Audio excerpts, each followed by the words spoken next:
Bonsoir tout le monde. Good evening, everyone. Je m'appelle Jacques Pierre. My name is Jacques Pierre. Me llamo Jacques Pierre. Un gros merci pour nous tous qui la jodia pour nous célébrer journée 28 octobre là. Many thanks to all who are here today to celebrate the 28th of October. Gracias por estar aquí para celebrar la jornada del 28 de octubre. On nous apprendre vivre dans langue nous pour nous ça dit vivre langue nous. Let us learn to live in our own language so our language in turn can live on. Vivir en nuestra lengua para que nuestra lengua pueda continuar viva. Année ça, c'est 9e l'année depuis nous célébrer journée internationale créole ici dans Duke University. This is the 9th year we have celebrated International Creole Day here at Duke University. Este es el noveno año que celebramos el Día Internacional del Creol aquí en Duke University. Circonstances yo cause nous sous Zoom année ça encore, mais ça qui est important nous là. Due to the current circumstances, we are on Zoom again this year, but most importantly, we are here. Debido a las circunstancias actuales, nos vimos obligados a estar en Zoom otra vez, pero lo importante es que estamos aquí. On nous prend une 10 secondes pause dans nous tout si là yo qui pas gain chance là avec nous jodi à cause pandémie. Let us take 10 seconds of silence for those who could not be here today because of the pandemic. Tomemos 10 segundos de silencio en honor a aquellos que no pudieron estar aquí por causa de la pandemia.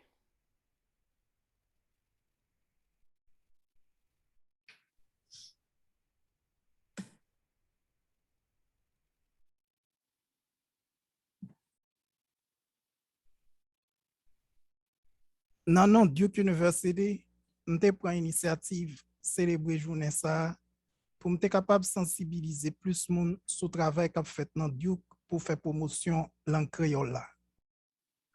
On behalf of Duke University, I have taken the initiative to celebrate this day in order to raise awareness about the work that is being done at Duke to promote the Creole language.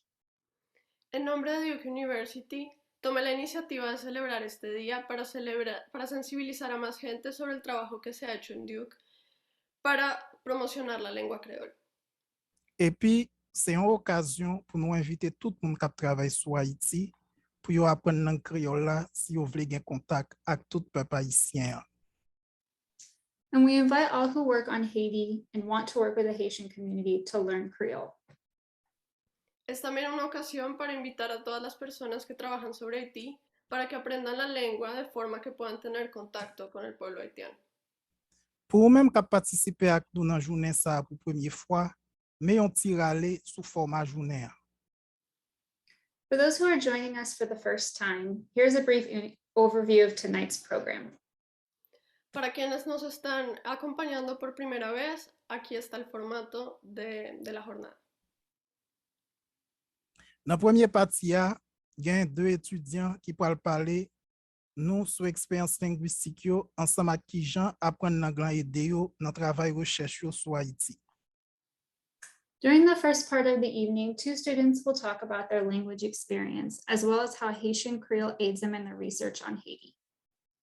En la primera parte tenemos 2 estudiantes que nos hablarán sobre su experiencia lingüística y cómo aprender creol les ayuda en sus investigaciones sobre Haití. Présentation par yo a fait en créole et puis a fait un petit résumé sur présentation yo en anglais. Tout. The presentations will be given in Haitian Creole with English translations in the slide, as well as a brief oral summary in Spanish.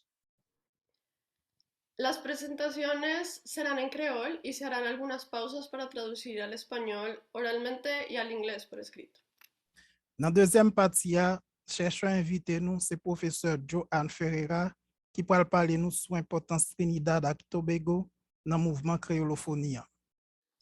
In the second half of tonight's event, our invited guest, Professor Jounen Ferreira, will speak about the importance of Trinidad and Tobago in the Creolophone movement. En la segunda parte, la profesora Joan Ferreira nos hablará sobre la importancia de Trinidad y Tobago en el movimiento de la creolfonía.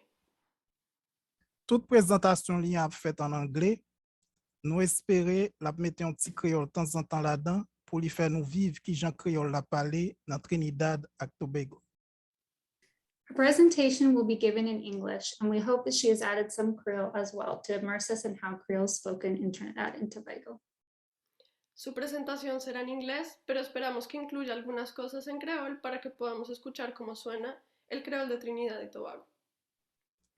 Pas oublier que créole haïtien dans Duke l'ouvri pour tout étudiant dans l'Université Virginia, Vanderbilt University dans Caroline du Nord qui m'a connaît force ensemble pour faire combi créole là avancer.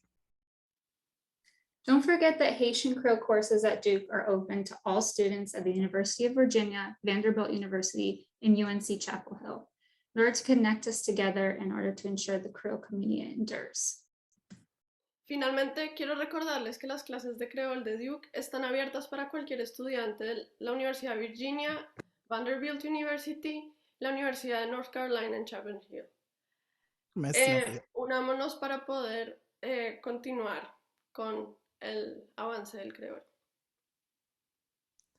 Merci en pile. Thank you very much. Muchas gracias. Bonsoir tout le monde. M'relle Laura, m'pral jouer deux chanteurs haïtiens dans version violoncelle moi t'ai fait pour yo. Chanteur numéro 1 c'est Toi Feuille, chanteur numéro 2 c'est Asoto.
Merci un peu.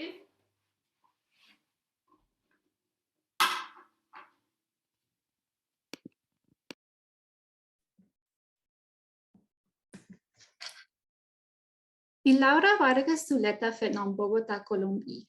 Il est en deuxième année doctorat dans le département Romance Studies dans l'Université Duke.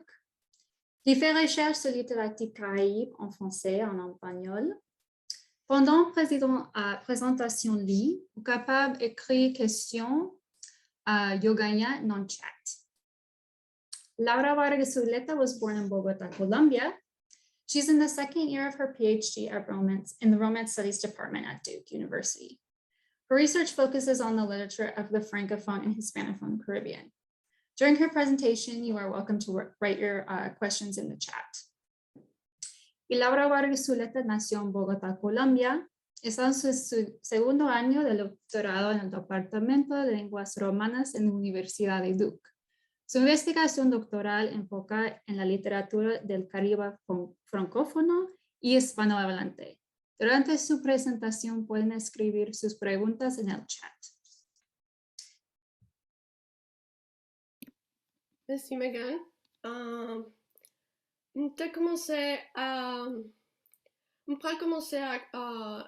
petit résumé.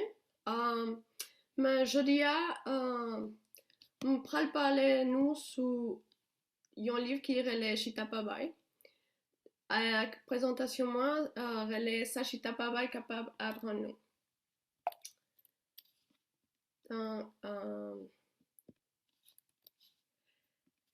Et un petit résumé avant, j'ai commencé à apprendre créole, j'étais arrivé en Duc, parce que m'a étudié littérature caraïbe, et puis j'ai pensé si je voulais apprendre sur littérature Haïti, j'ai besoin de parler langue haïtienne ou parler. Et toute langue créole, après des recherches, oui, mais l'idée de commencer à jouer de violoncelle, donc on y a un pile situation à la vie de moi. L'idée tout réfléchir sur l'identité moi, sur pays moi, Colombie, et sur langue moi, espagnol. Parce que recherche supposé environnement la littérature caraïbe, j'ai choisi Chitapabai, un livre qui parlait sur question la terre avec l'eau. Pour présentation ça. Avant de commencer, je vais faire un petit résumé en espagnol, pour le monde qui peut parler créole. En esta presentación voy a explorar el libro Chitapabai y lo que el libro puede enseñarnos a partir de 4 proverbios haitianos. Lo que puede enseñarnos no solo como estudiantes de Kreyòl, pero también como seres humanos. Voy también a hacer una conexión entre el contenido del libro y el conflicto armado colombiano y el tratado de paz que se firmó hace 5 años en Colombia, para mostrar cómo la historia de Manuel y Anaís, los protagonistas, no solo está hablando sobre un contexto específico, sino también sobre problemas que como seres humanos enfrentamos muchas veces en nuestra vida. El tema de la paz con aquellos a quienes percibimos como nuestros enemigos, el tema del perdón y el tema de la reparación.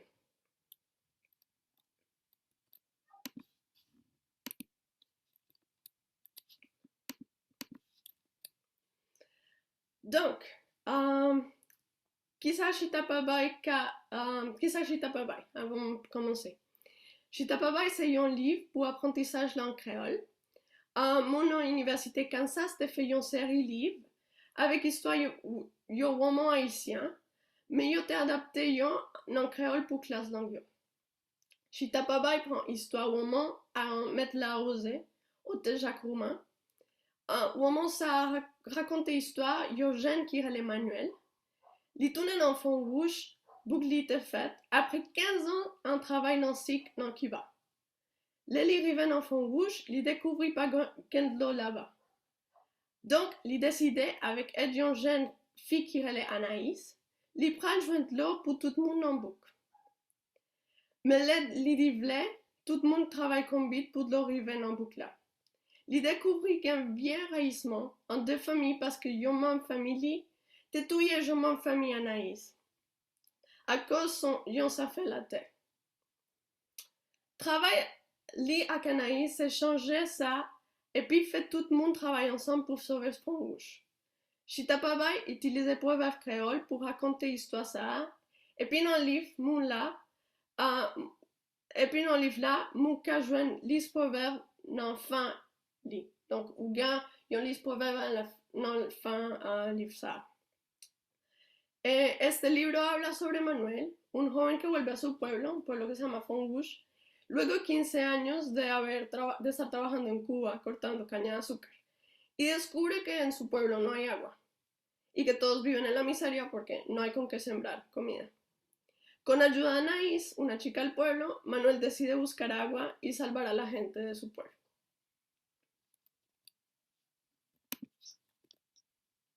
Donc, question c'est, qui ça les v'là qu'à apprendre?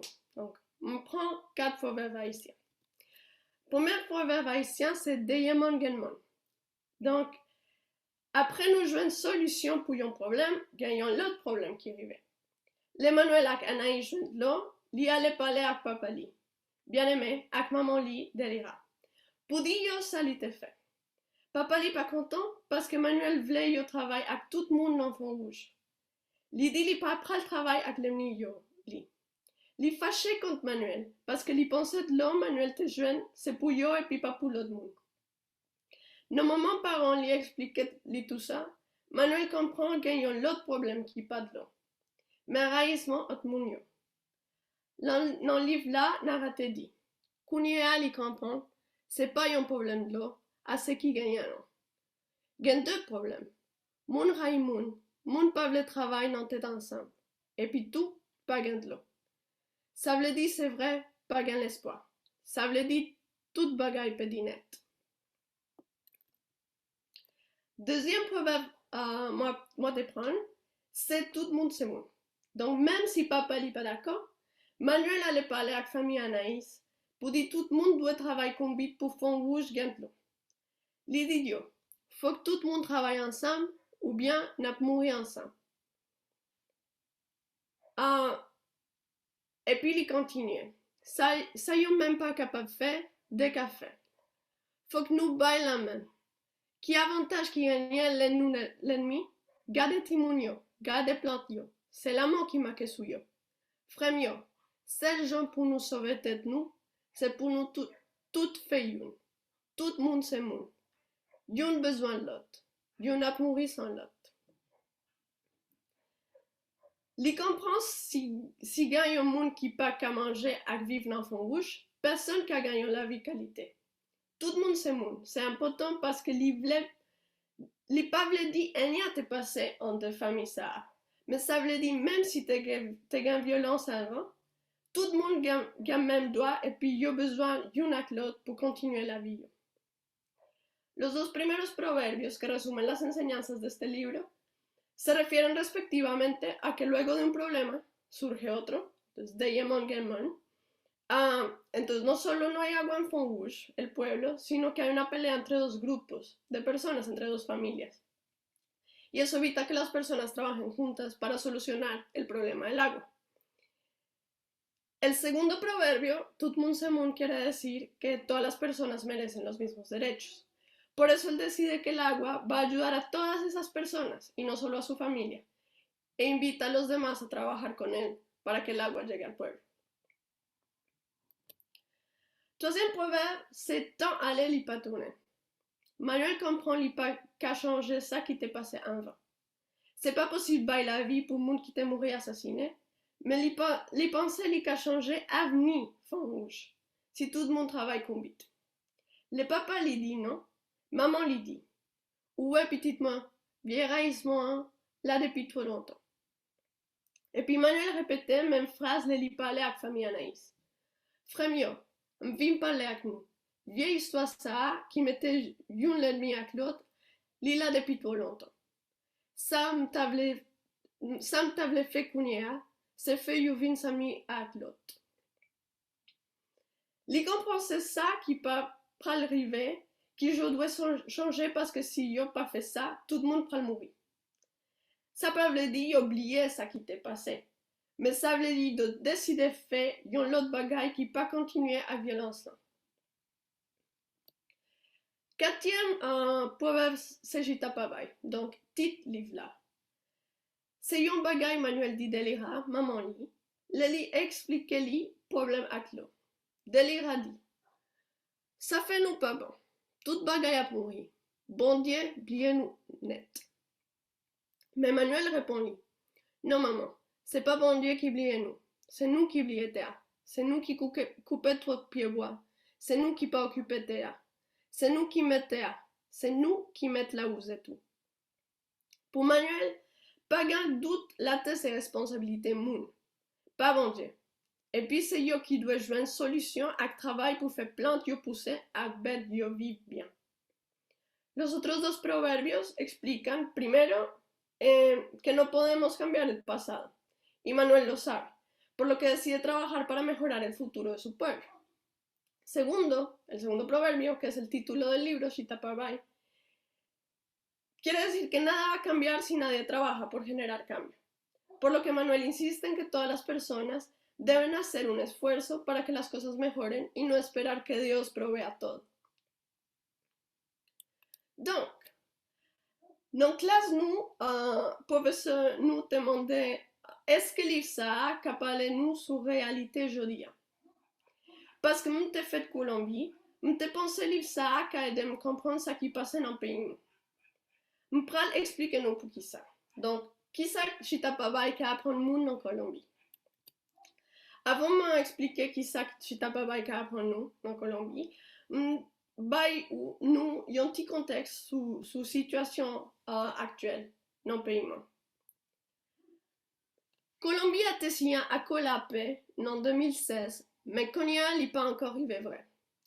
Il y a des gens qui pensaient encore la paix voulait dire pas prendre la justice pour victimes. Konya y a toujours un pile monde qui mourit à cause de l'autre monde, tout y est non, tout y est dans le pays ça. Nous pas semblé capables, joindre est à la paix. Donc, tant qu'on pile mon enfant rouge, tant qu'on bien aimé papa Manuel, gagne mon pays qui pensait traiter la paix, voulait dire pas gain justice pour victime yo. Donc yo voulait faire justice avec violence parce que yo pensait la paix c'est pas justice. Mais moi d'accord nous besoin de justice parce que si nous pas gain justice nous pas gain la paix. Ça c'est vrai. Mais samedi yo, c'est même bagay Emmanuel dit mon enfant rouge. Nous besoin de travail combite pour changer la situation. Si nous continuons à graissement qu'il a depuis plus de 50 l'année, nous pas jamais joindre la paix. C'est réparation nous devons faire. Réparation latte, réparation pour victimes, et pas vengeance avec violence par haïssement. Chitapabai montrait sa réparation latte. C'est de là avec travail combite qui a changé l'avenir monde, pas cycle de violence. Et puis si nous changeons l'avenir, si nous disons nous pas voulons la guerre, nous cachons la paix. Entonces, ¿qué puede enseñarnos este libro sobre la realidad colombiana y su conflicto? Que a diferencia de lo que muchas personas creen, no basta con decir que no hay paz sin justicia, porque la verdadera justicia está en la reparación y no en la venganza. Como la gente de Fungush, en Colombia tenemos que unirnos para trabajar en equipo y reparar los daños que nos han dejado todos estos años de guerra. Sin reparación no hay justicia y no hay paz. Y la reparación tiene que incluir también al medio ambiente. Merci en pile, muchas gracias, and thank you. Konya, nous avons un temps pour questions. Pour Laura? Pas une question? Nobody has a question? I have a question. Okay, go ahead. Des questions, pas parler créole, comme Laura est très bien parlé en créole et je suis très fière du travail qu'on fait. Alors, Laura, je me connais pour qui sont choisis, ou du moins, si on connaît le travail, peut-être c'était professeur qui était Baoul, mais gouverneur de la Ouzé, qui ont travaillé pour une connexion entre Colombie avec Haïti. Comment ça a fait ressentir et qui gens vous pensez que est capable d'aider nous, surtout avec l'époque ça que nous avons vécu là. Merci Laura. Merci Rose. Oui, donc moi dis toujours, mon en Colombie blié, go aide qui révolution haïtienne, débat révolution indépendance, non Amérique du Sud. Moi pensais nous connecter depuis temps ça. Donc c'est là que commencé à penser connexion pour présentation et puis nous continuer à joindre avec l'autre dans chemin nous qu'on y a nous téga situation avec le président Haïti et le Colombie qui était impliqué dans non, la Mali. Donc, nous connectons en pile moment l'histoire nous. Et puis, si nous campons qui j'en nous qu'à apprendre, j'en avec l'autre, sous nous te menen, sous situation violence qui gagne dans deux pays, ça peut-être nous qu'à apprendre qui j'en nous qu'à joindre la paix dans l'avenir.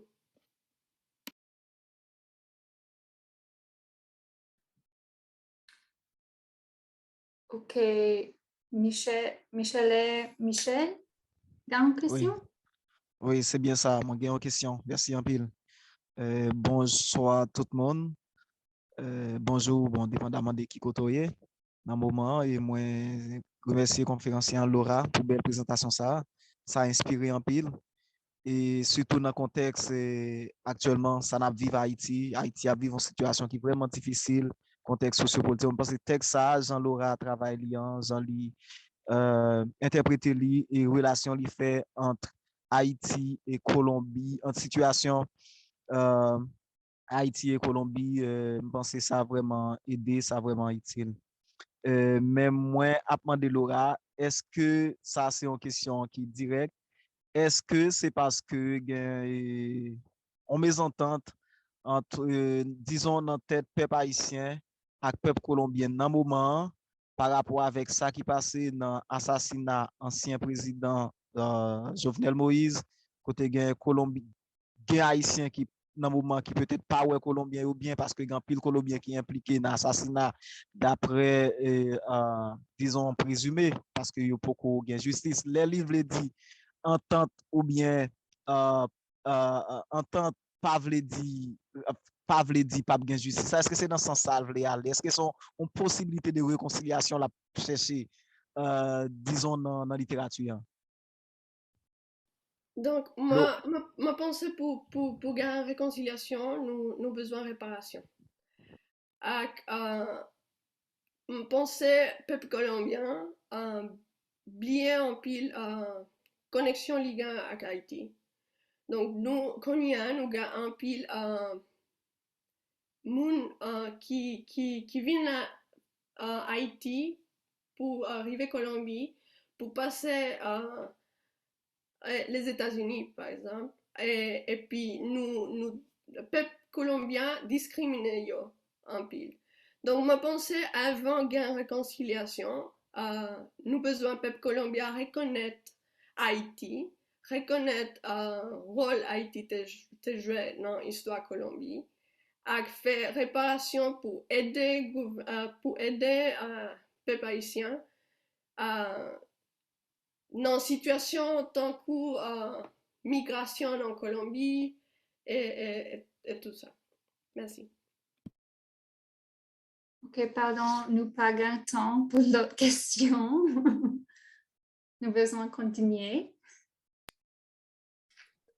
Bonjour, pardon, nous besoin l'autre question ou bien nous pas gain temps? Nous pas gain temps, pardon. D'accord, parce que nous avons une question et nous souhaitons poser. Pardon, nous pas gain temps. D'accord, c'est pas grave. Merci. Bartoli, si vous voulez, ou qu'à écrire question ou sur le chat, et moi qu'à essayer de répondre ou après. D'accord, merci. Kounia, nous avons Megan Coogan qui pourra le présenter. Megan t'est faite dans San Diego, dans Californie. Li en troisième année doctorat dans UNC, Université North Carolina, dans Chapel Hill, dans le département Roman Studies. Li travaille tout sur littérature caraïbe dans contexte francophone et hispanique. So Megan Coogan is our next student who's going to present. Megan was born in San Diego. She's a third-year PhD student at UNC in Chapel Hill in the Roman Studies program. Megan also works in the Caribbean on the Francophone and Hispanic context on literature and migration. La siguiente persona que va a presentar es Megan Coogan. Megan nació en San Diego, en California. Está en su tercer año de doctorado en la Universidad de UNC en Chapel Hill, en el departamento de Romance Studies. Megan también trabaja en el Caribe francófono hispano a través de la literatura y a través del tema de la migración. Gracias, Megan. Merci Laura. Bonsoir tout le monde. Assoya m'a parlé un petit peu sur l'expérience moi avec Créole haïtien, avec Bous Flas là et son importance Créole haïtien pour recherche moi. Et puis sur écrivain haïtien, Evelyn Trujillo, avec livre Absence sans frontières. Y buenas tardes a todos. Esta tarde hablaré un poco sobre mi experiencia con criollo haitiano y la beca FLAS, además de la importancia del criollo haitiano para mi investigación doctoral. Y después hablaré de la escritora haitiana Evelyn Trujillo y su novela Absence sans frontières. Moi, j'ai commencé à étudier créole haïtien l'année passée et moi, j'ai eu l'opportunité d'étudier avec une bourse FLAS. Bourse FLAS, là, c'est pour élèves américains, avec élèves qui résident permanent, qui voulaient apprendre langue étrangère, qui moins s'étudier dans les États-Unis. Quand bourse pour l'année l'école là et pour été, avec bourse pour l'année l'école là, élèves une classe langue étrangère avec une classe sur un sujet qui gagne relation avec langue là y a étudié. Par exemple, l'année passée, moi, je prends une classe créole avec une classe littérature caraïbe. Et moi, je voulais apprendre créole haïtien parce que moi, je pensais que c'est essentiel pour moi qui voulait faire recherche sur une partie de mon langue qui n'est pas pays d'origine. Apprendre langue paysage pour être capable de comprendre vraiment culture et contexte là. Et intérêt recherche moi c'est intersection entre migration à race dans la littérature et artisanat caraïbe. Et puis il y a une concentration sur Dominicanie et Haïti. Et moi intéressé particulièrement nous regarder pour qui genre colonialité manifestée à travers chemins différents en cause de migration. Donc entre Haïti, les États-Unis, le Canada, la Dominicanie, le département français, autre meilleur, et comment écrivains et artistes utiliser littérature et artisanat pour travailler sur des colonialités. Et donc, moi, créole haïtien pas fait seulement une partie essentielle dans le projet moi, mais il fait une partie importante dans le plus gros projet de colonialité. Parce que c'est une langue qui était faite précisément à travers la résistance contre l'esclavage et la colonisation. Et on peut mener la langue créole haïtien avec un peu préjugé. Et donc, il y a une langue qui parle, une langue tout bon vrai, en Haïti même, dans Dominicanie et États-Unis. Et moi, que ça, c'est un exemple perspective coloniale qui était connue et mettait langue qui gagne racine africaine dans une place inférieure. Et donc, moi, considère l'utilisation créole haïtien dans les littératures, dans la vie chaque jour, tant qu'un acte décolonial qui résistait force coloniale, qui l'a juste Jounen Julia. Et donc, moi, quoi c'est important pile à apprendre à créole haïtien pour moi capable de comprendre vraiment l'assistance peuple haïtien. Empecé a estudiar el criollo haitiano el año pasado con un beca FLAS que permite a los estudiantes estadounidenses y los que son residentes permanentes estudiar lenguas extranjeras menos estudiados en los Estados Unidos. Y quería aprender el criollo haitiano porque pienso que es importante que las personas que quieren investigar sobre un país que no es su país de origen aprendan la lengua de ese país, para poder comprender la cultura y el contexto. Y mis intereses de investigación son las intersecciones entre la migración y la raza en la literatura y el arte del Caribe, particularmente en la República Dominicana y Haití, y cómo la colonialidad se manifiesta a través de diferentes caminos migratorios. Y por lo tanto, creo que es esencial que yo aprenda el criollo haitiano para poder comprender la resistencia del pueblo haitiano en contra de las fuerzas coloniales. Evelyn Kreyòl, c'est un écrivain haïtien qui était fait dans Port-au-Prince. Mais il était fait à l'université Lyon, aux États-Unis. Quand il était dans Port-au-Prince, il a enseigné dans le département français dans l'université de l'État Haïti. Il a publié plusieurs romans, tant que Rosalie l'Enfant et Mémoires de bois, une pièce théâtre qui relaie les Bleus les îles, 5 collections d'histoires courtes, quelques livres Timoun et plusieurs livres poésie en français et en créole. Et l'année passée, il a publié un roman qui relaie Désiré Congo et un livre poésie qui relaie un code guitare. Il a recevoir plusieurs prix littéraires, tant que le prix sur optimiste de la romancière francophone pour Rosalie l'Enfant en 2004 et le prix Carré de la Caraïbe et de tout le monde pour Mémoires de bois en 2010. Et Absence sans frontières, c'est un roman qui a été publié en 2013. M'intéresse lire ça parce qu'il parle de complexité migration avec une expérience immigrée haïtienne dans New York.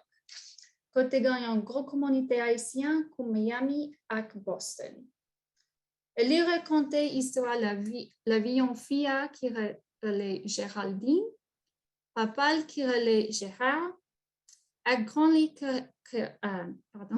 qui relait Gigi, à travers 3 personnages. Donc, le théo, les perspectives différentes sur conséquences migration.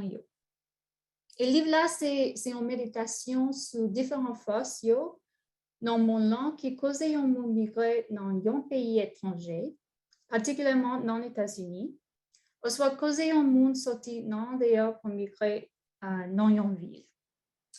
Et dans le livre-là, Gérard est parti dans New York avant Géraldine était faite et à cause est-il tant qu'il y a un immigré sans papier, les pas étaient capables de en Haïti pour rencontrer petite fille, non personne. Parce que maman Géraldine est morte pas longtemps après l'été faite, c'est grand lit qui était grandi dans Haïti.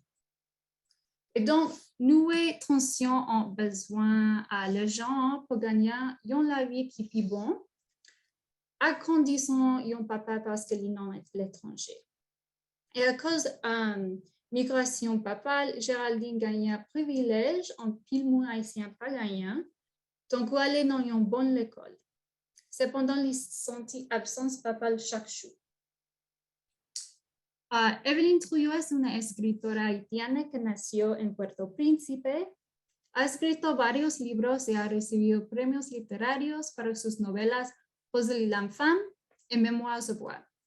Su novela Absence sans frontières, que significa ausencia sin fronteras en español, se publicó en 2013 y explora las complejidades de la migración desde un país a otro y también desde el campo a la ciudad, y la experiencia de inmigrantes indocumentados en los Estados Unidos. Cuenta la historia de una joven mujer que se llama Géraldine, su papá que se llama Gérard y su abuela que se llama Gigi. Et nous capables de dynamique classe sociale en Haïti, spécifiquement à travers personnages grands noms, parce qu'il était grandi dans un dehors.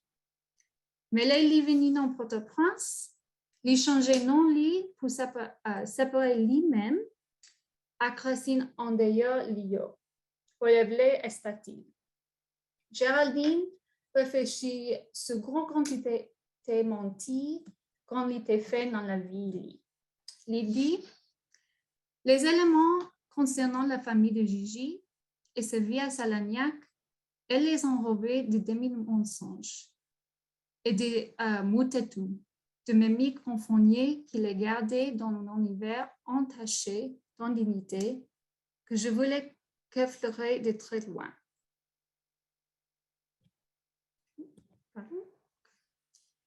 Et à travers personnage papa, nos vulnérabilités immigrées sans papier dans les États-Unis, particulièrement après l'attaque terroriste le 11 septembre.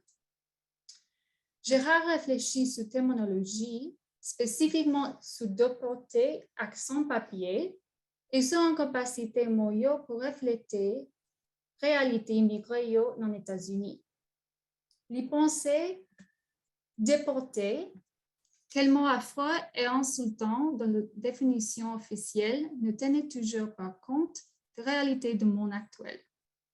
Gérard s'est dit que la déportation moderne, cette version qui consiste à renvoyer des individus dans le pays d'origine, tels des pièces de bétail qui ne répondent pas au nom du nouveau cheptel, semble prendre moins de place dans la nomenclature.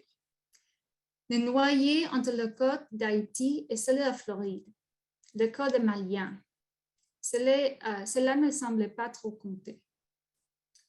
Il dit sous son papier, ce mot avait-il vraiment son sens dans ce cas précis, dans la mesure où il s'agissait d'individus devenus par la force de choses des êtres sans patrie, puisqu'aucun État ne voulait d'eux. Y a través del personaje de la abuela, vemos la dinámica de la clase social en Haití. La estigmatización del campo mediante su deseo de distanciarse de sus raíces al mudarse a la ciudad. Y a través del personaje del padre, vemos la vulnerabilidad de los inmigrantes indocumentados en los Estados Unidos, particularmente después de los atentados del 11 de septiembre.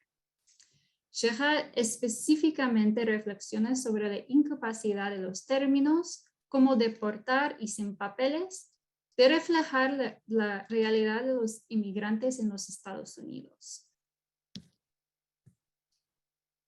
Et finalement, après le tremblement de terre en 2010, Géraldine réfléchit sur politique, aide humanitaire qui me connaît à complexe blanc.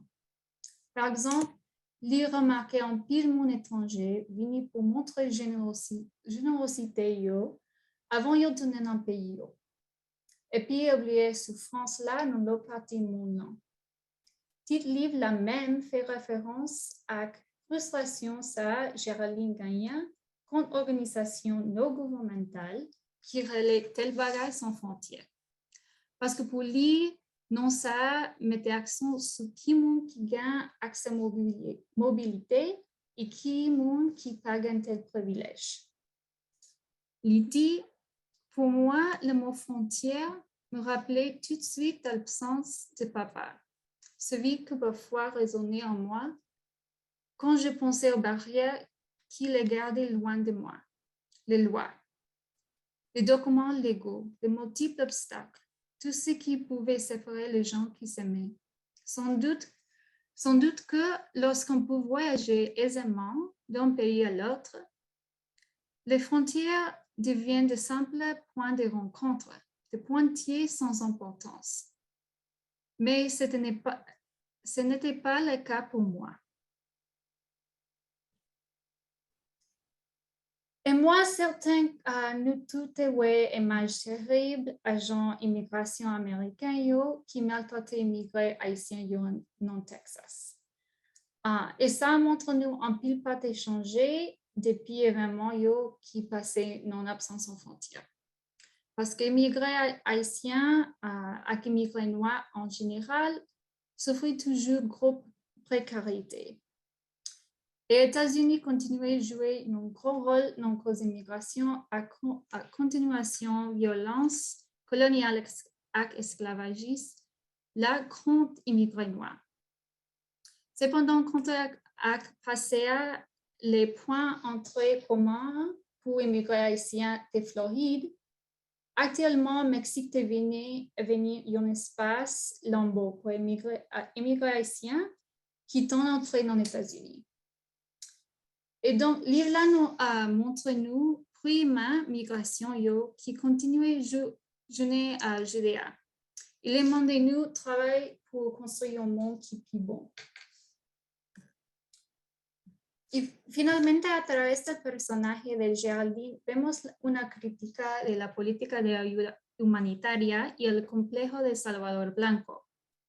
Específicamente, ella expresa su frustración contra las organizaciones que se llaman tal cosa sin fronteras, porque desde su perspectiva resalta la desigualdad entre las personas que pueden desplazarse sin problema y las que no tienen ese privilegio. Yo estoy segura que todos hemos visto las imágenes terribles de los agentes de migración estadounidense que maltrataron a los migrantes haitianos en Texas. Esto nos muestra que no mucho ha cambiado desde los eventos que pasaron en Absence Sans Frontières. Los migrantes haitianos y los migrantes negros en general siguen sufriendo de la precariedad y vemos la continuación de la violencia colonial y esclavista en el maltrato de los inmigrantes negros, cometido por los Estados Unidos. Entonces, el libro nos muestra el costo humano de la migración y nos urge a trabajar por un mundo mejor. Merci en pile, muchas gracias y thank you. Merci Megan. Donc, Konya, nous avons temps pour 2 questions. Si quelqu'un a une question pour Megan, ou qu'à parler, ou soit écrit sous chat.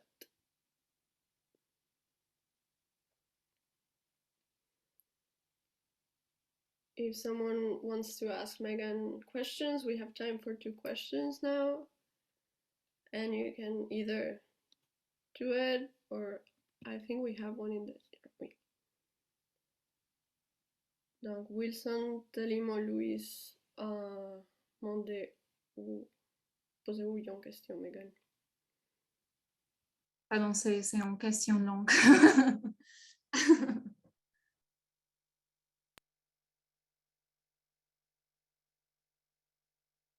OK. Moi, pas c'est si moi comprends complètement, mais c'est une question pour qui ça, moi fait référence à tes contemporains en même génération. C'est ça? Allô, encore, c'est Rose. J'ai besoin de poser une question. Donc, merci Megan pour la présentation là. Juste pendant que je réfléchis, j'ai besoin de poser une question. Est-ce que tu as rencontré avec Evelyne Trouillot? Et d'ailleurs, bien content que tu fait ou prend livre Evelyne Trouillot parce que c'est un monde qui est extraordinaire, qui réellement a un paquet de belles littératures qu'il écrit. Et donc, je me connais, est-ce que tu as rencontré avec Evelyne Trouillot et pour qui ça que tu as choisi Evelyne Trouillot pour travailler avec lui? Bon, moi, je choisis ce livre-là parce que moi, j'intéressais spécifiquement dans migration, dans question migration. Et moi, parce que ça, livre ça, c'était intéressant parce que il racontait à travers 3 personnages, dans 3 perspectives différentes, migration. Donc, Géraldine qui jamais sorti à Haïti et Papal qui est dans New York, qui c'est un immigré sans papier, donc expérience qui est différente en pile. Et puis, Grand Lit qui fait dans un dehors et qui voulait échapper, Racine, à toute l'idée mauvaise associé qui est associé à en dehors. Donc, moi intéressée dans une perspective différente, migration. Si ça, c'est une bonne réponse ou non.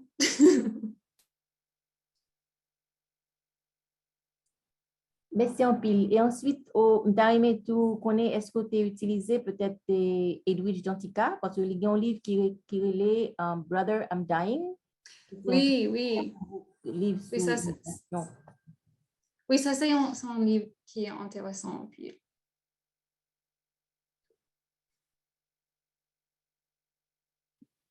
Merci tout le monde pour la question.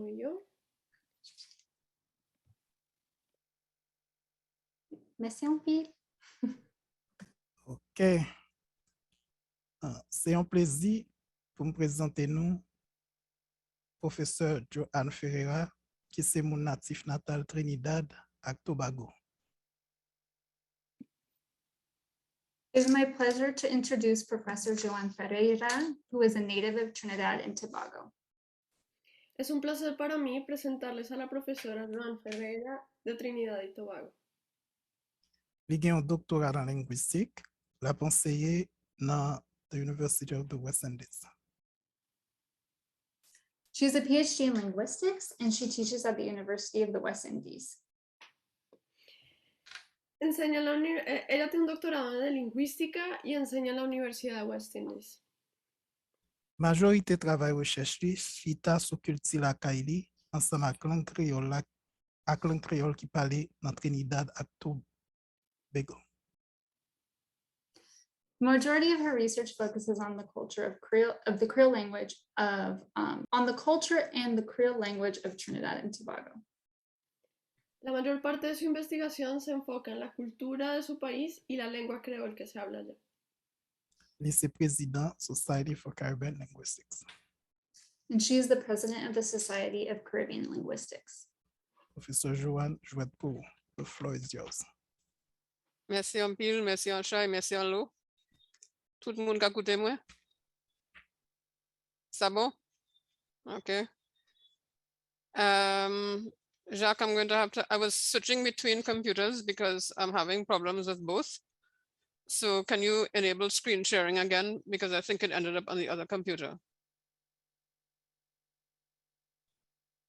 I just need to share my screen again. Okay, great. Thank you so much. All right, so as Jacques said, I am from Trinidad and Tobago. And here's some contact information for me and my team on Facebook. And I'll explain the use of the word patois, which irritates a lot of people. So I'll get to that at some point. So you wanted to hear one of our speakers. So let me share this with you. Hang on. Let me see what's supposed to be able to share this with the volume. Right, share sound. Sorry, this is what you call really bad technical difficulties. And things were pretty okay for most of the day. Let me just double check one more thing. It might come across as kind of loud now. This is Augustine Funilier. We called her Miss Ferry. She's from the village of Paramin. And let me know if you can hear it.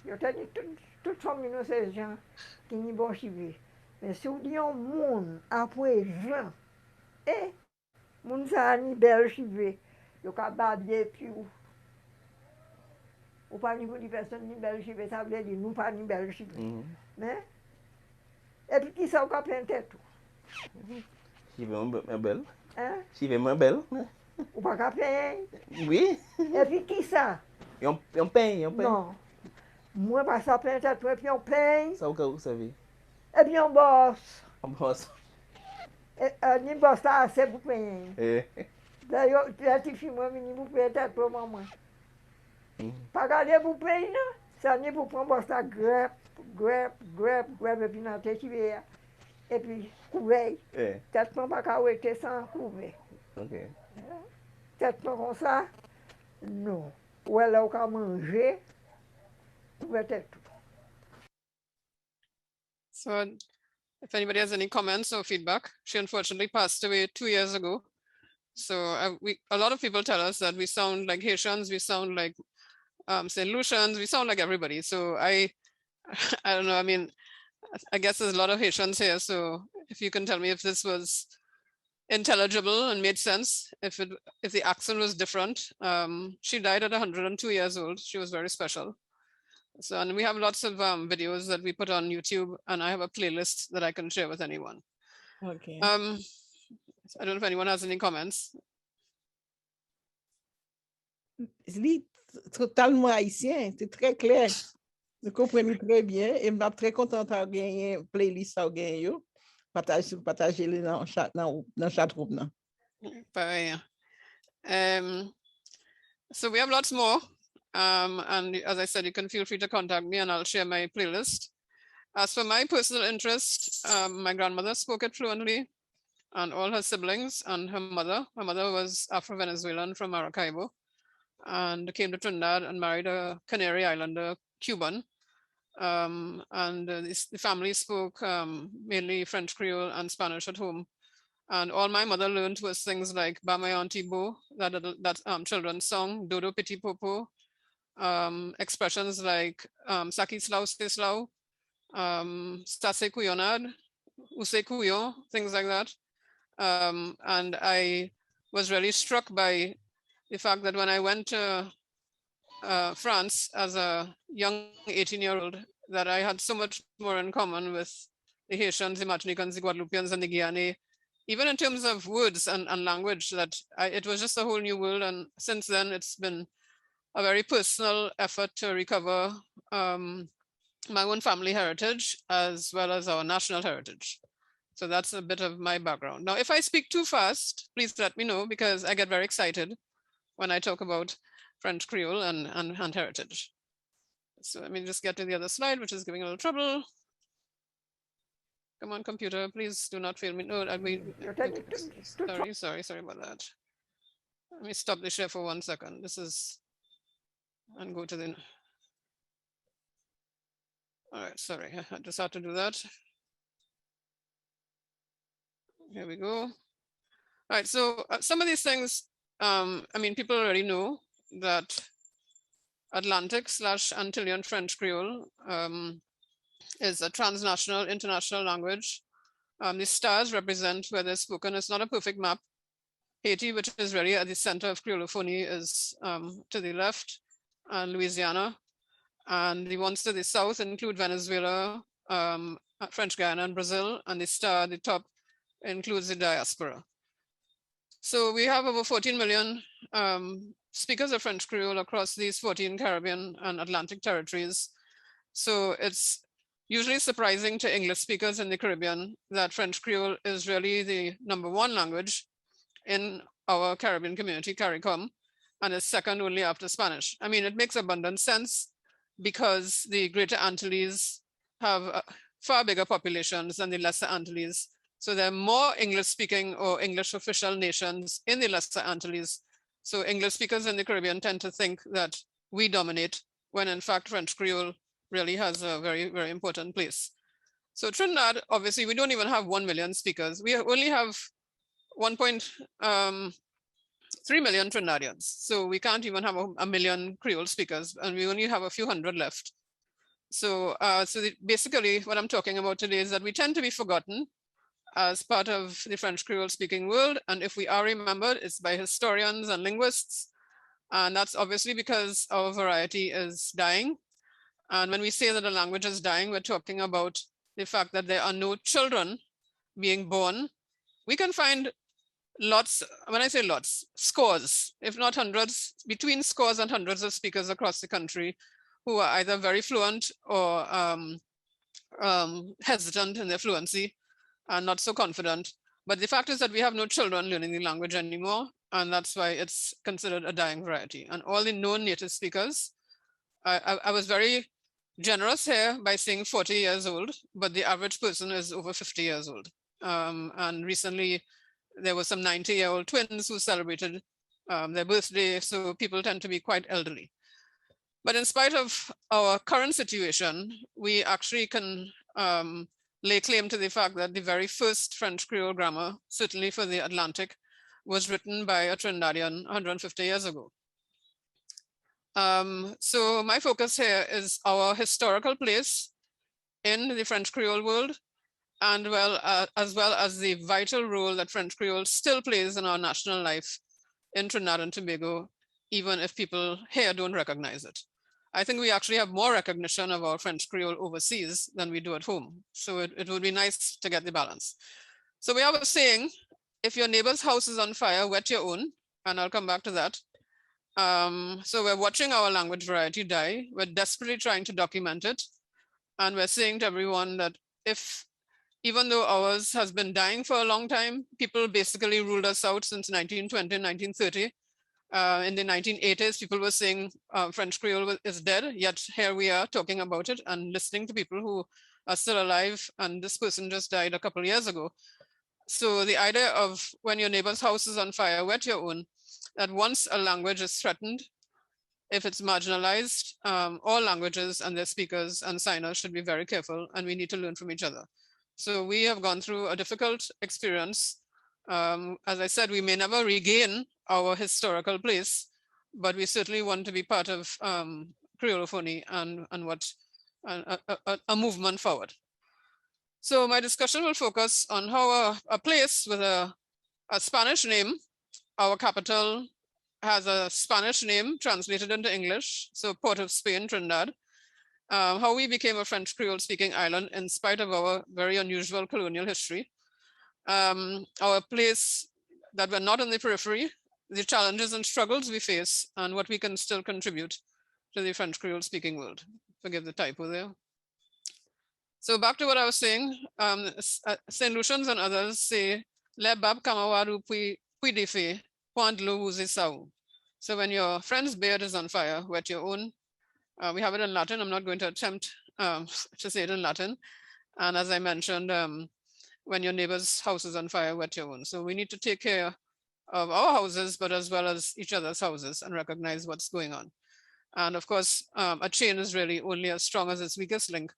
So if Trinidad and Grenada and Venezuela are the weak links in the French Creole chain, we certainly don't want to stay there. We want to be recognized as French Creole heritage speakers, even if we're not native and fluent speakers anymore. So, oh my God. All right, so how a Spanish colony, I feel like talking even faster now, just in case something happens, but I'll be calm, I'll be calm. So how a Spanish colony became Creolophone, or Creolophone, which is the French of Creolophone. We were home to many Amerindian nations about, oh God. In the meanwhile, while we're waiting for Dr. Ferreira to join back, I'll just introduce myself and introduce the song that we had planned for tonight's proceedings. So my name is Jake Saloom. I'm an undergraduate student at the University of the West Indies, St. Augustine campus in Trinidad. How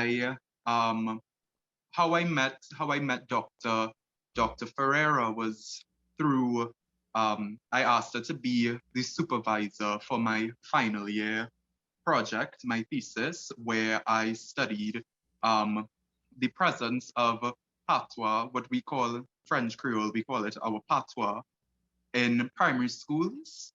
And because there are 2 primary schools right now that teach it. And so that's how I got close to her, because she was the supervisor for my thesis, and that's how I've sort of become immersed in the Creole culture. So I'd just like to thank everybody for having me tonight. It's quite an honor to be here among so many distinguished guests at such a distinguished university. Now, the first song that she asked me to sing is called Apwe Carnaval La, which means after carnival. And I'm going to read the I'm going to read the description of this song based on how Namdi Hodge, who's one of our local, I'd say, French Creole activists. A few years ago, he compiled a songbook full of local French Creole songs. And this song, Apwe Carnaval, the melody for this song is used in many Caribbean French Creole songs. In Martinique, there is Vive Colby, and in this songbook, there is Lys Camille, both of which have the same melody as Apwe Carnaval. The song speaks about people waiting until after Carnival to look for a person called Eligon. It is also said to be a mixture of children's game songs. Okay, so I'm gonna start the accompaniment. Now all of these folk songs are very short, but they're short and sweet. And this is my first this month to celebrate Creole Month. This is my first time learning French Creole songs, and I really do enjoy singing them because I do think French Creole is a soul language. My experience with it has been very different compared to studying Spanish and French and English. I think French Creole, I think Trinidad Patois is definitely a soul language. You can sing a cappella.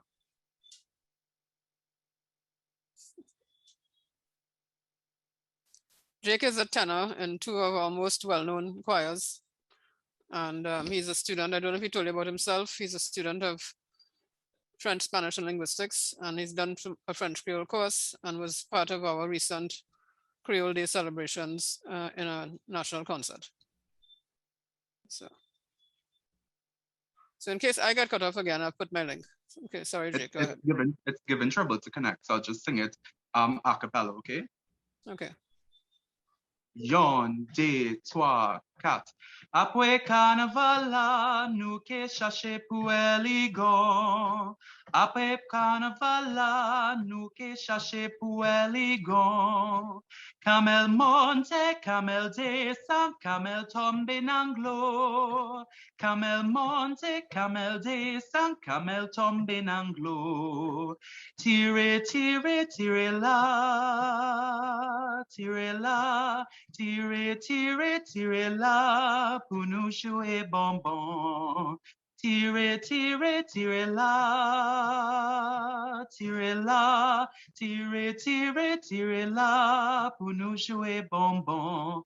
Baissez la reine, baissez donc, for the sake of Eligon, baissez donc. Baissez la reine, baissez donc, for the sake of Eligon, baissez donc. Après carnaval, nous que chercher pour Eligon. Après carnaval, nous que chercher pour Eligon. Camel monte, camel descend, camel tombe n'anglo. Camel monte, camel descend, camel tombe n'anglo. Tire, tire, tire la, tire la. Tire, tire, tire la, pour nous jouer bonbon. Tire, tire, tire la, tire la. Tire, tire, tire la, pour nous jouer bonbon. Good job, Jake. Merci, Jake. You have some dancers in the audience. Be on standby for another song just in case anything happens. Yeah, well, I'm saying, since the accompaniment didn't play and we're singing a cappella, we could sing as many songs as we want. So I'll try and be quick about this. Thank you so much, Jake. So this is a quick timeline of how we came to be French Creole. We were Amerindian first. I was mentioning 11 to 12 nations that we had here of indigenous origin. Then the Spanish came in 1498. But while we were still a Spanish island in 1783, Philippe Rose-Hume de Saint-Laurent of Grenada, who apparently was also involved in Haitian history. So somebody with a better knowledge of Haitian history can tell us what Hume de Saint-Laurent did in Haiti. But here he was responsible for changing the face of Trinidad, even before the British came. So after 300 years of being Spanish, a couple hundred years of being British, we eventually became independent and a republic. But before that, the island was mainly French Creole speaking because of the cédula de población, which I'll just talk about very quickly. All right, so we were part of the Viceroyalty of New Granada. So we were very much part of the Spanish Empire, but we were considered a backwater because Trinidad was just seen as a stepping stone to El Dorado, since Venezuela is 7 miles away from Trinidad. You can just sit and have fun bathing in Trinidad, and you can just look across the water and there's Venezuela 7 miles away. So Trinidad was just seen as a stepping stone to the mythical El Dorado of looking for gold. And in terms of the European perspective of the island's economic development, we were not of much interest. Oil had not been discovered then, obviously, and gold was not part of Trinidad's history. So all of this was to change. And so there were, in the times of the Spanish, not much effort had been made to develop the island economically because the interest was more in neighboring South America. So the impact of the second cédula, this was a decree that allowed, that took place, it was the second one, and it was all about populating the island and encouraging commerce. And it took place in 1783. The first one wasn't very successful. This is the one with the impact because the Spanish government decided to offer major economic incentives to any foreign Roman Catholic. And that Roman Catholic had to be able to swear allegiance to the Spanish crown. And the incentives included free land, 32 acres for the white French people who came, and 16 acres for the free blacks and coloreds. And if either whites, blacks or coloreds had owned quote unquote slaves, if they were enslavers, they also got more land and they got tax exemptions. So this was a scheme of free land distribution to encourage immigrants to work, and thousands of acres were put into so-called productive cultivation. So that was the pull factor. So there lots of attractions to anybody who had any amount of wealth, and wealth was seen in terms of ownership of African bodies and land that they may have owned. But the push factors included all of the things going on in the world at the time, at least the Atlantic world. The 7 Years' War, the Treaty of Versailles, which gave Grenada back to Britain from the French. So the French who were living in Grenada wanted to leave Grenada and come to Trinidad.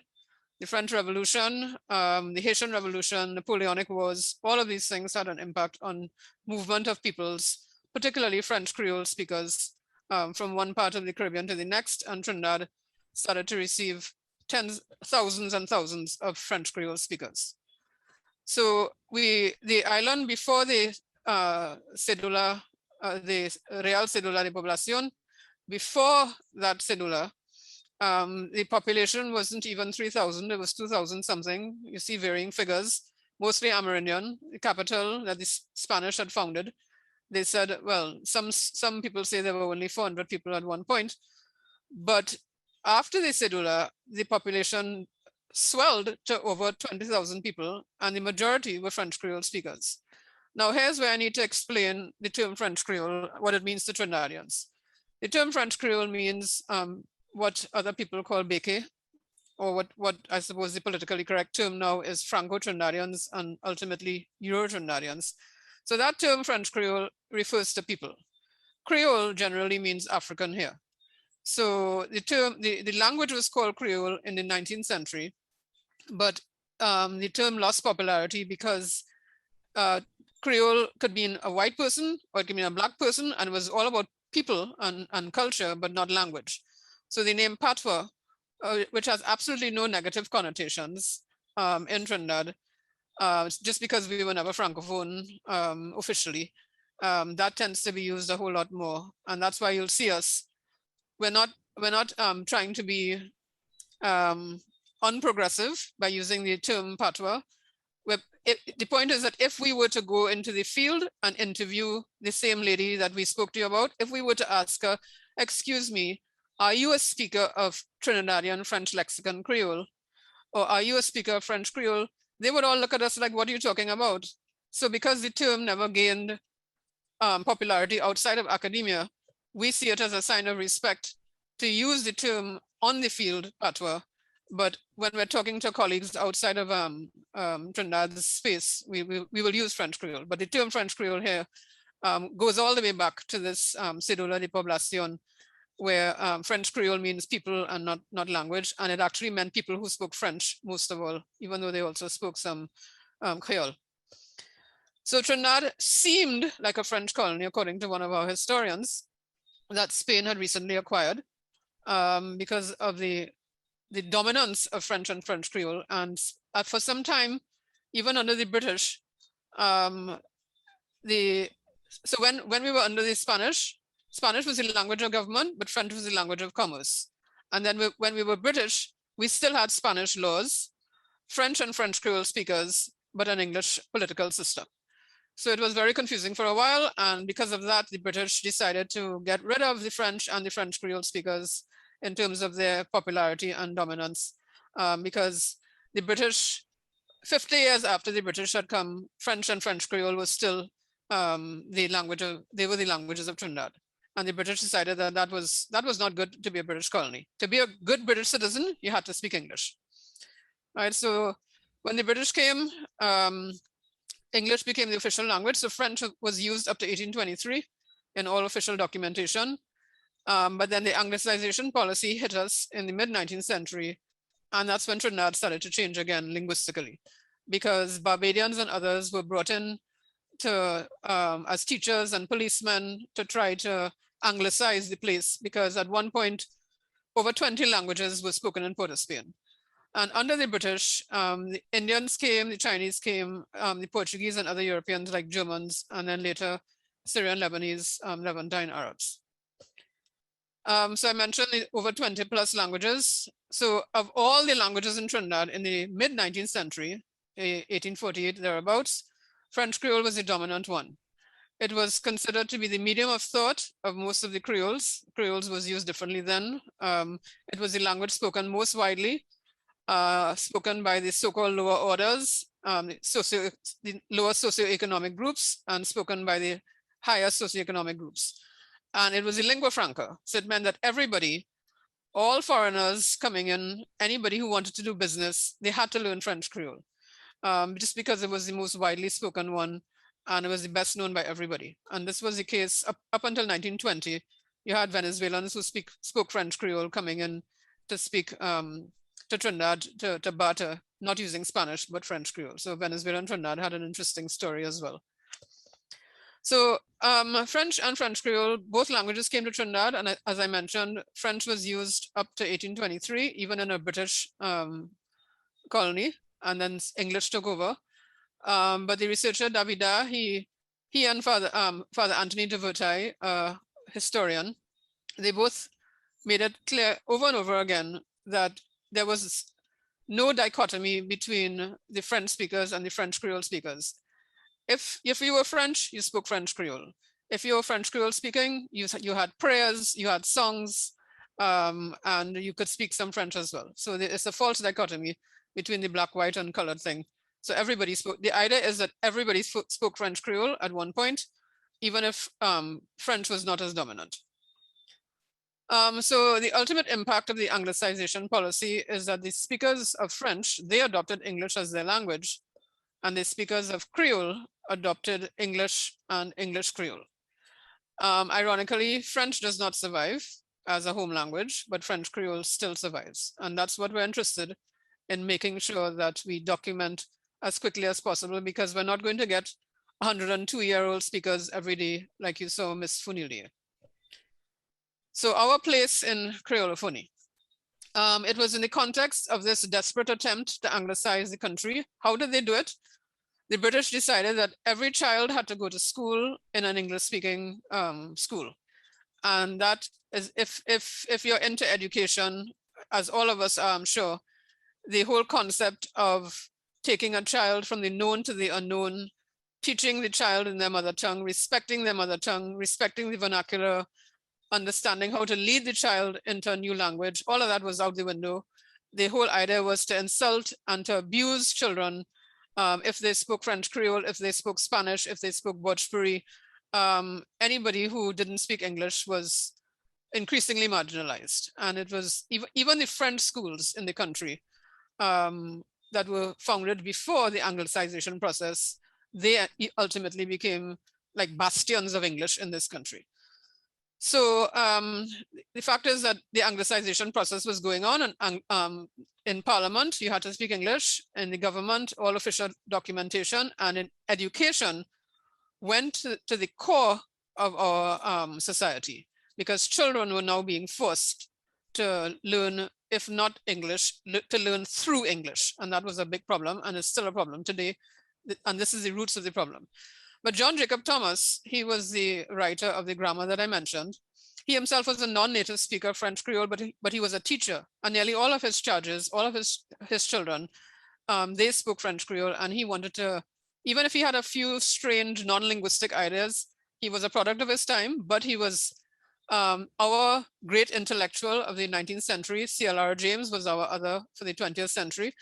And he produced a grammar in this context where the pressures were on people to lose their mother tongues and to focus on English. And he came along and said, well, listen, if you're going to teach people, you need to respect their language. And he tried to make sure that people understood that French Creole had a proper grammar, like any proper language, because all languages are proper. So it was in that context that he came and was trying to defend the importance of French Creole. And this was 1869. So the size of our population meant that we were very much Creole speaking, and this new milestone of this grammar placed us very firmly in Creolophony, at least in the 19th century. And so these are a couple of the old covers, The Theory and Practice of Creole Grammar and Fraudacity by John Jacob Thomas. That was a defense against racism by an Englishman who came here and told us that we were barbaric. So this is a nice poem that John LaRose, who was writing as Anthony LaRose, he wrote a song to an imperishable sunlight in 1966. And he wrote this lovely poem about John Jacob Thomas. Our Jacob was not coatless. Our Jacob wrote a grammar in patois to remove the scales from justice's eyes for peasants who spoke no word of English in my lord's court. And Jacob answered proud England's fraud for his fraudacity in challenging our right to revolt to rule our land. Still, each generation lives its present in huge hiatus, unaware. So not only did John Jacob Thomas want to defend children in the classroom, he also wanted to defend people in the court, because the court was not even considering French Creole as a language of importance. And the sad part of it is that every generation that comes and goes, they live for their time and forget the past. And that's what we're trying not to do. We're trying to remember the past that undergirds our present as our foundation. I'm sorry, I have a dog. Please go outside. Very cute dog, but very noisy. Sorry. Chien Pakaboy, okay? Nice, thank you. Right, so the lovely poem. So we have from various eras, we have a lot of orature that became written, which is very helpful for our understanding of who we are and for obviously academic research and for continuity. So we have folk tales and stories. Jean Casimir came here in 1977 and recorded about 10 very, very long stories from Paramin, and they are an absolute gem. And I wrote to him at one point asking for permission to republish them, which we will do. And we actually want to republish the grammar written in the modern orthography so that everybody who reads French Creole can understand it and use it, because a lot of it is still relevant. We have lots of proverbs and riddles and poems and translations. We even have new books coming out. We have plays, we have songbooks. People are writing novels, and they want to make sure that, especially when you write a historical novel about Trinidad, you cannot write without referring to French Creole. So anybody who's writing history from a fictional point of view, French Creole is there, and we're trying to help them as much as possible. So, and this is what we refer to it as, patois literature. So we haven't been forgotten in Creolophony. Montréal Kreyòl, they have a little segment on us for La Trinité. And there's a Creole movement in Guadeloupe that has a storytelling time. Famille, Pointe Ban La, Cizé, and Trinidadians have gone there to represent our Creole speaking, and we can share videos of that if you like. Also in the Atlas Linguistique des Petites Antilles, volumes 1 and 2, we are very much represented there, at least lexically, because French Creole lexicon forms an important part of our national identity and our daily usage. In fact, our flora, our fauna, foods, festivals, and folklore are all French Creole. And even our carnival is heavily French Creole. I shouldn't say even our carnival, because our carnival came from the French West Indies. Another pioneer in French Creole in Trinidad was Lawrence Carrington. He was a co-pioneer in the standardization process of Lesser Antillean Creole. And he worked with people like Jean Bernabé and other scholars that helped to modernize and standardize the orthography for Saint-Lucia. He worked principally in Saint-Lucia, but other Creolophone territories. And we've adopted that one. We've been asked, why didn't we adopt the Haitian one? Well, I guess we haven't actually worked through that, but because Carrington, who was actually recognized by our government, given a national medal and award for language and development, he pioneered the teaching of French Creole in our university, and his materials have been used for a long time. So we probably need to think about a regional orthography where everybody forgets the differences. Or I was talking to Jeff Allen in France, and he was saying that they're thinking about, I'm sure somebody's done it, I just need to know how to adapt Haitian Creole spelling to Lesser Antillean and vice versa, so that people can move easily back and forth. You know, you get an app and you fix that. So this is Professor Carrington, and he was, as I said, another pioneer and also president of the society. So this is something we put out last year, our alphabet. So we move between alphabet and alphabet, Kreyòl. So we put out these for the vowels and the consonant symbols, and we actually hope that people will use this as much as possible. We try to use words that are easy to pronounce, not just for children, because children can learn anything, but adults who are trained in reading English might find some of these things difficult. So we try to make parallels. Like OU gives English speakers a lot of trouble until we tell them that the OU in soup is the same OU in Creole. So tout with OU is pronounced the same way as the OU in soup, as in, you know, soup to eat or drink. So we try to manipulate the information here and use words that anybody could understand, especially adults, because adults are the ones who tend to resist new orthographies far more. So some of our challenges and struggles include very, very bad language attitudes over time. Our French Creole was called langage or langage cochon. It's still called broken French by people.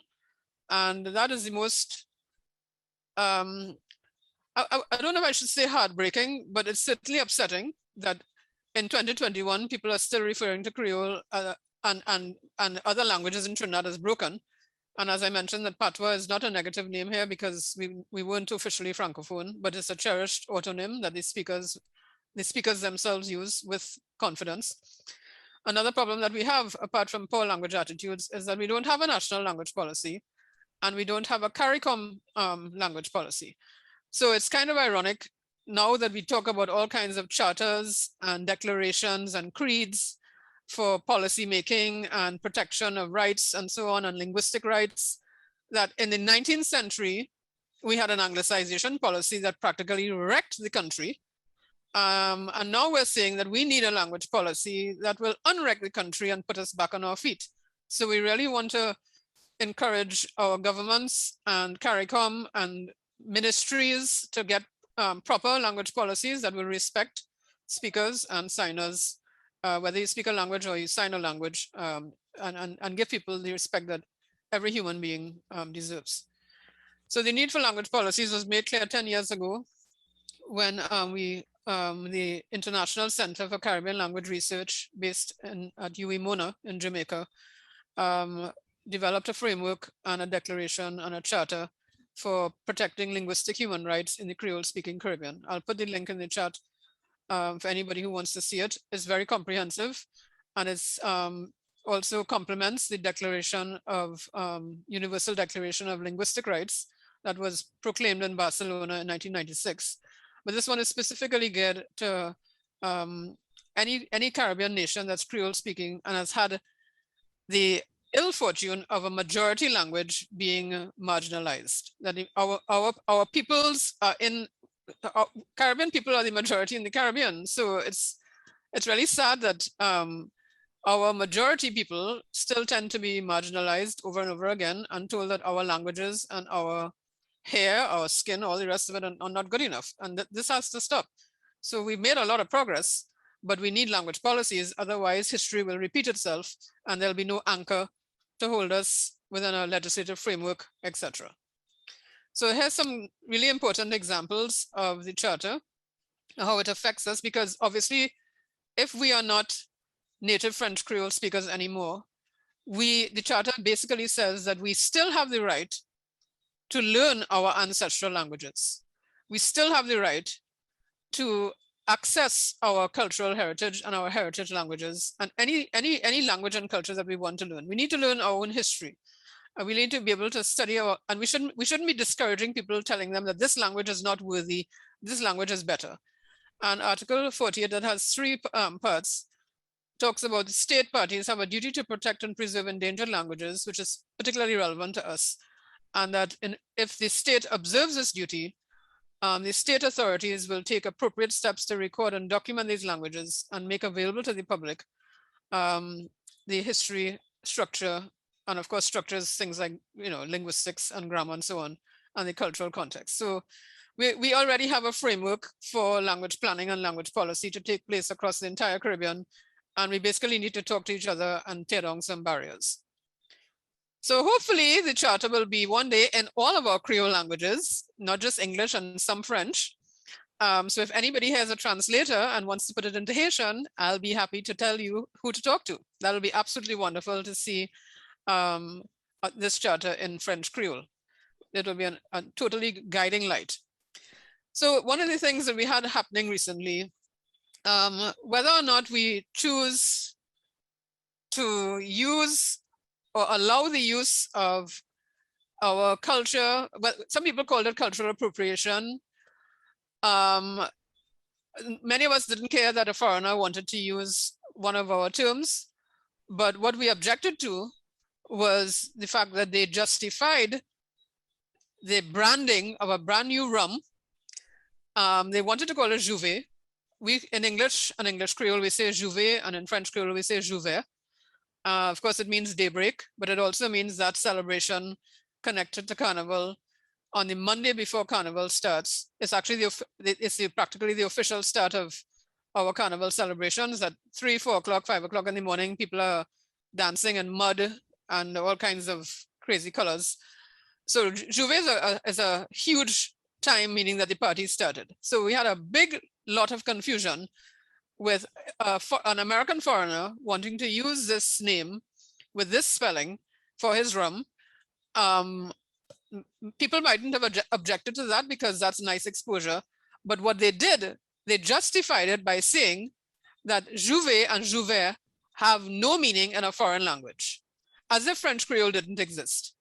So that's what we as linguists, we objected to people telling us that our heritage languages don't exist. And if we had a national policy in place, we could encourage people to use our language across the globe, but let them understand where the languages have come from and to give credit to the speakers. And this did not happen. And eventually the particular person withdrew his application for the brand name. But a language policy would help even, spectacularly. This was just confusion. So what can we still contribute to Creolophony? I would like to think that we can contribute in terms of helping to promote and work together with colleagues and friends across the whole region for language education and language history to prevent this forgetfulness that every generation seems to have.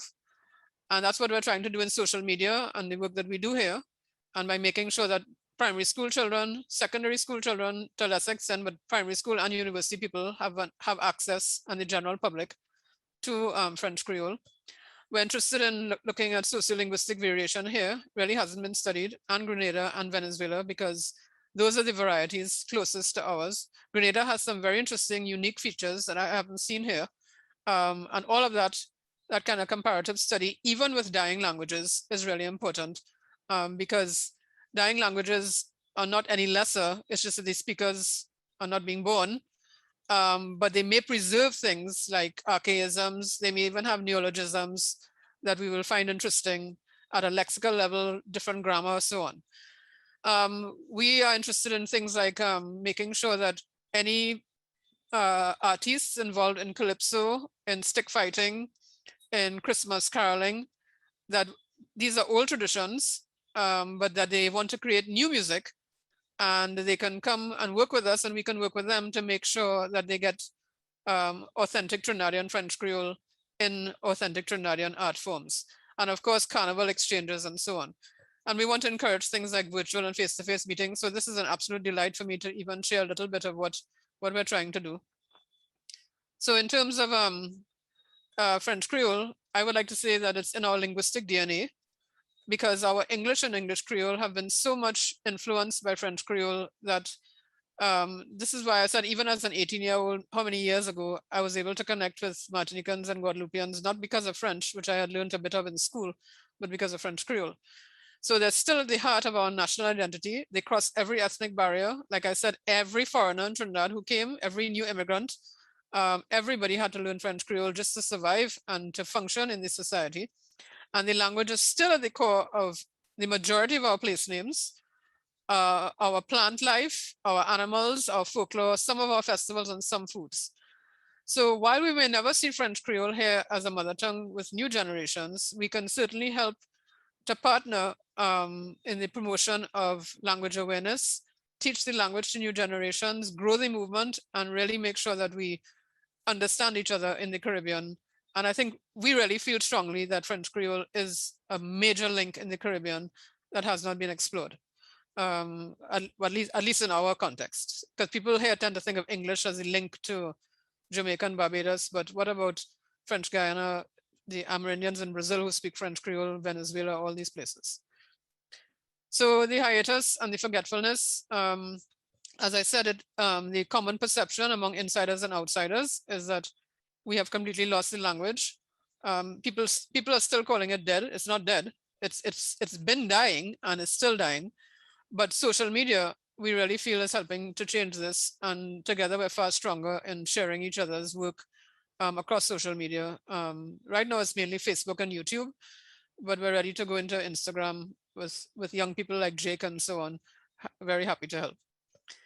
The sociolinguistic variation, a colleague in England he considered our variety as something of a koine, suggesting that koineization took place with among the lesser Antillean varieties, including elements from other French Creoles such as Haitian, and there was definitely a Haitian presence here in Trinidad in specific places in Lopino is one area, as well as Guiane. So one example of this for the preverbal arealis marker indicating futurity and future and possibility, we get people saying Calais, we get people saying va, and we have it in our literature too, our older literature. People mostly say K.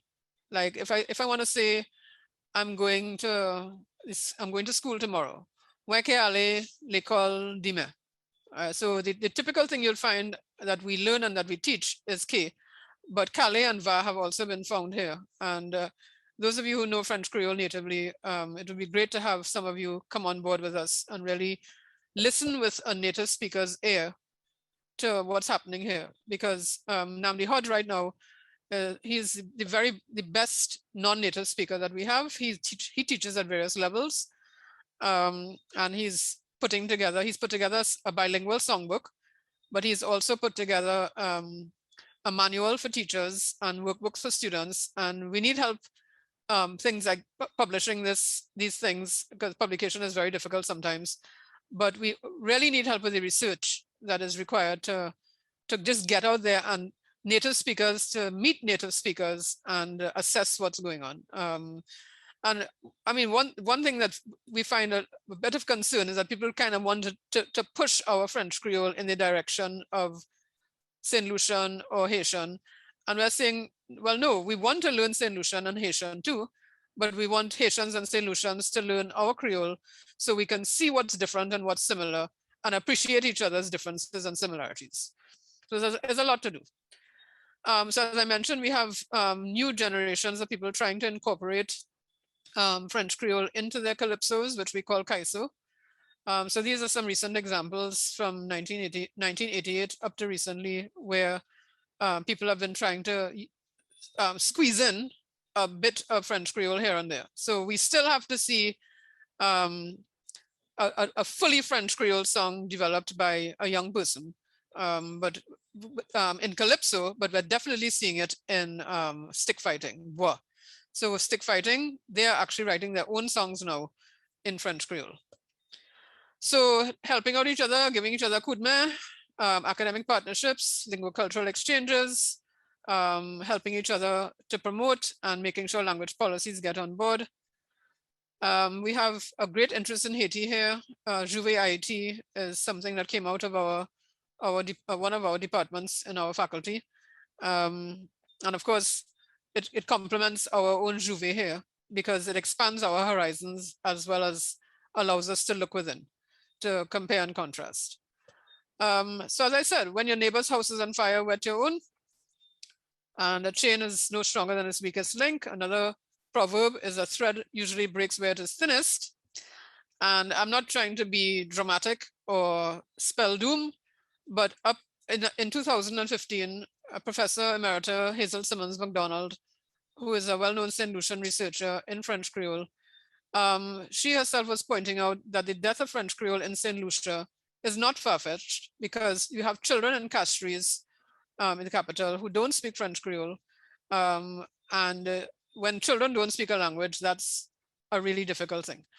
But St. Lucia is making huge strides now, as many people know, by moving towards officializing French Creole and getting it into a full national language policy.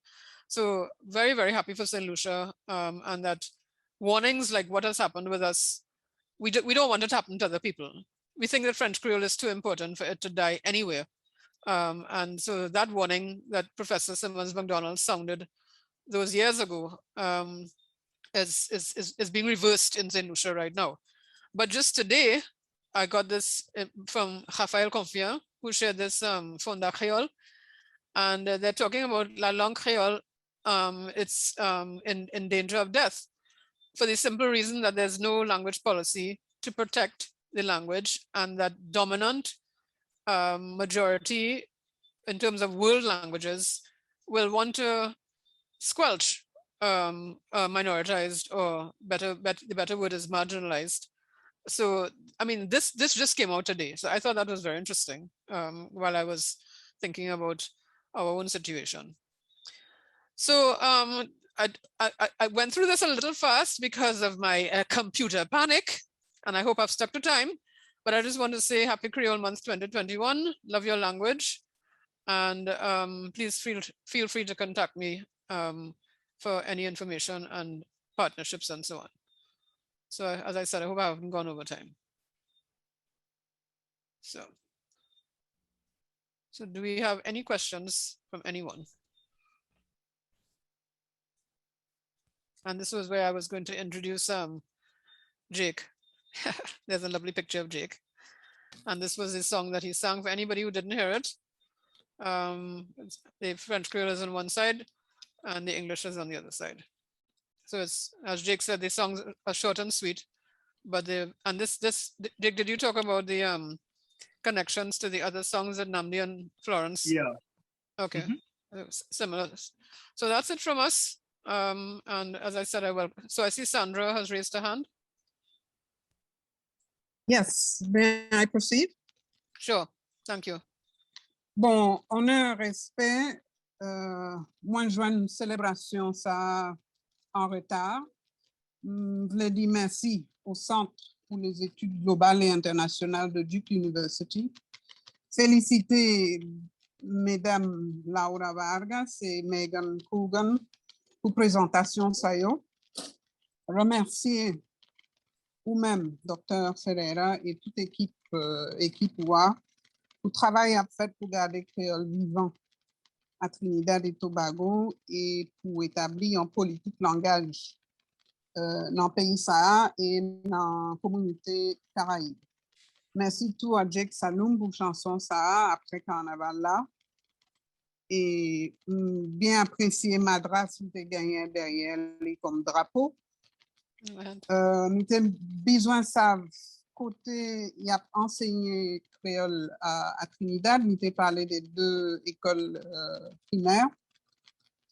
Et besoin passer pour centre international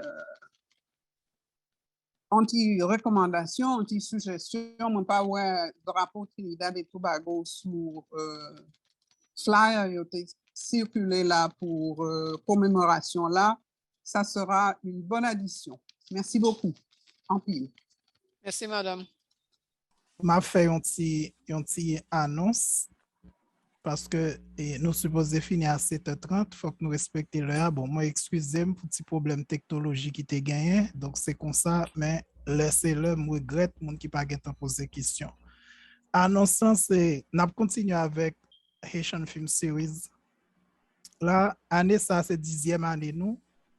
Premier film n'a commencé 2 novembre à 7h PM, c'est sous Zoom. N'a fait série et m'a voyé annoncer by tout le monde qui était présent là, moi j'ai email nous, m'a voyé annoncer by nous et n'a pu utiliser même lien pour tout film yo. We have a little announcement and apologies for the technical difficulties. We will be continuing our Haitian film series this year for our 10th year. The first film will be shown on the 2nd of November at 7 p.m. and it will be held on Zoom.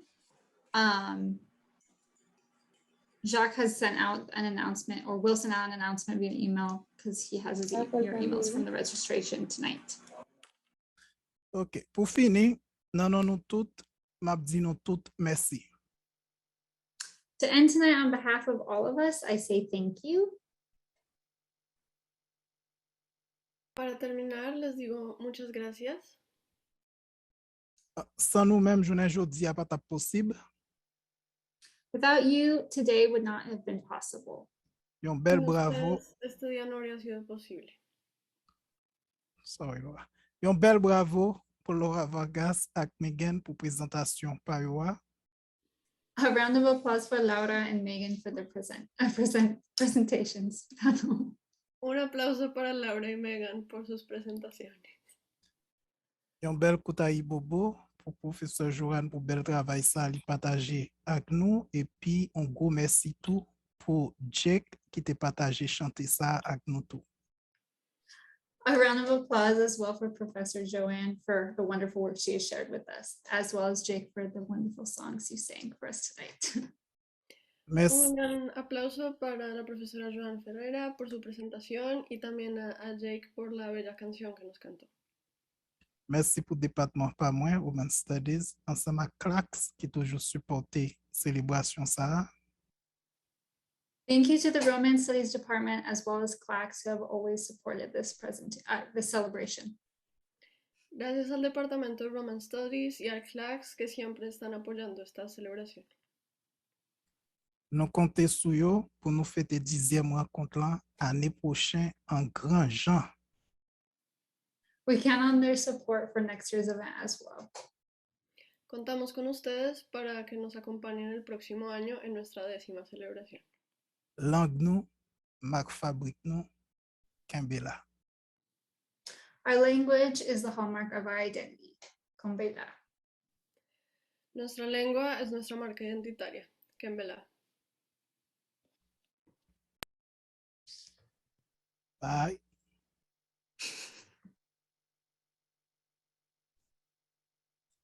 Merci un peu tout le monde. Merci un peu.